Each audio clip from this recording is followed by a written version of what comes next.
Zarević.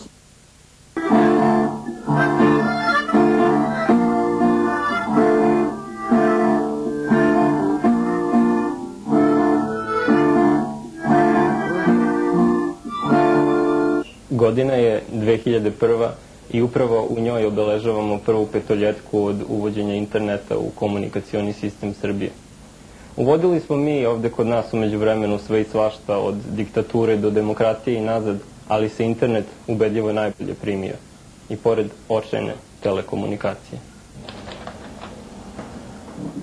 Osvrnimo se malo na tih proteklih 5 godina međunarodne elektronske mreže u nas i zapitajmo se šta smo dobili, a šta izgubili, prigrlivši ovo kolosalno dostignuće.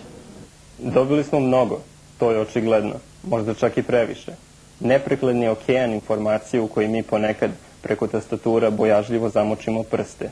Dobili smo online gitar arhiv, porno sajtove koji se sami uključuju i ništa manje perverzne sajtove političkih stranaka. Omoguće nam je uvid u nedeljne table naših omiljenih stripova pre no što ovi krenu u štampu, a imamo i priliku da odgledamo trailer za najnoviju epizodu Star Warsa i među raznoraznim MP3 fajlovima iskopamo pesmice za kojima smo bezuspešno tragali čitavog života. Dobili smo, nije da nismo, ali nešto smo, čini se, tim je izgubili, reklo bi se, meru.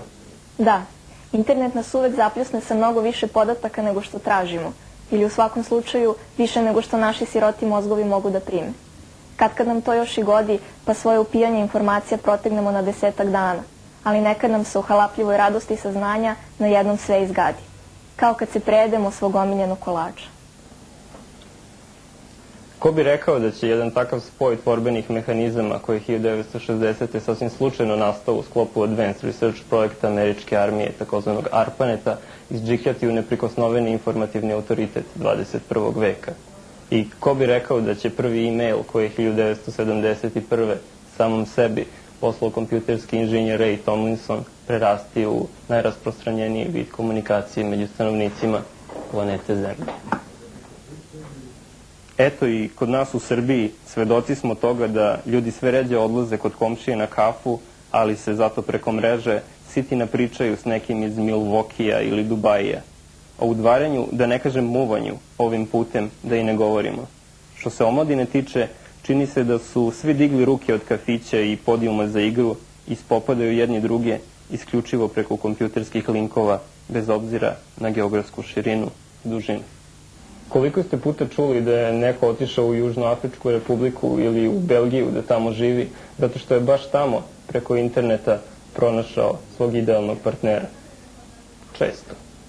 Da li su momci i devojke s one strane grane zaista toliko privlačniji od ovdašnjih, ili odgovor za masovni odlazak naših pionira i pionirki možemo pripisati i dalje krajnje nestabilnoj ovdašnjoj društveno-političkoj konfiguraciji, ostaje zakriveno velom tajne. Ali koji god razlog bio presudan, uloga interneta kao prozora u svet u svakom slučaju ostaje neprikosnovena. Istini za volju primećeni su i oni koji popreko gledaju na ovo čudo tehnike i ističu da ćemo, ako nastavimo da se u tolikoj meri oslanjamo i uzdamo u tehnološka dostignuća, zapostaviti svoje osnovne instinkte i pretvoriti se u idiote u stalnom protoku nekorisnog znanja, u potpunosti zavisne od svojih svetlucavih mašina. Kažu, zagubit ćemo se u virtualnom svetu koji smo sami stvorili, a realnost će postati samo jedna od mogućih solucija.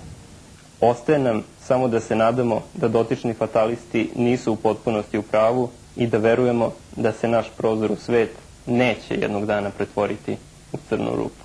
Za jutarnji program RTS-a iz samog srca elektronskog lavirinta, novinar Novog studenta Mladen Kalpić i mladi haker Srđan i Nataša.